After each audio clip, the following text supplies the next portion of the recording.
Well, Mr. Wolf, you spoke about economic sanctions and that Trump from the very beginning was determined to put some economic sanctions on Russia because of the oil and because exporting the oil to China, plus other economic issues, plus, of course, the resources. Mr. Wolf, do you think Trump is leveraging Ukraine as a tool in his wider re-engagement with Russia? What do you think? I think that Donald Trump looks at all the pieces on the board and figures out simultaneously how the different pieces can be leveraged against each other to get what he wants for the United States.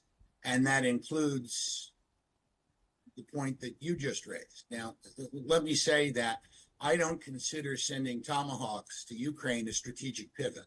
It's a tactical change. It doesn't change the overall strategy. And I think it's important to point out that while the Tomahawks are effective and they're important, the Tomahawks that are going to go to Ukraine, according to people I've talked to in the defense community, aren't necessarily the same ones that the United States uses when we want to launch a strike. They'll be configured down a little bit because, of course, America can't take the chance that somehow the Russians get a hold of one of them and then figure out our best technology and figure out how they can be shot down. So they'll get Tomahawks that the Russian radar may be able to intercept and shoot down, maybe not. Certainly, it's an improvement in the weaponry that we've been sending them. It's a significantly scaled up improvement, but it's not the game changer that I think some people believe it could be. Trump is certainly throwing in more with Zelensky because he cannot get Putin to heel. There's a long way to go. I think that everybody's got to be clear that NATO membership's off the table for Ukraine for the foreseeable future, if not forever. And frankly, I don't think that's an unreasonable request.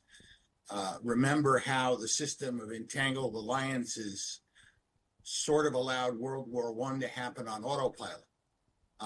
This NATO membership and the joint, the attack on one of us, attack on all of us, Article 15, is a trigger. It's a dangerous trigger. It's perhaps now protecting the Balkans and, the Baltics, Latvia, Lithuania, and Estonia. But other than that, it's as dangerous as it is a safeguard if somebody chooses to trip that wire. And if Putin doesn't choose to trip it, some of his successors might. So again, no strategic pivot here. The primary focus is economics. The use of military force is the last and almost total resort, as we saw in Iran, as we saw what ultimately I believe helped force Hamas to make a negotiated settlement in Gaza. Trump wants to create an environment in which Putin has an incentive to settle. Doesn't have that now.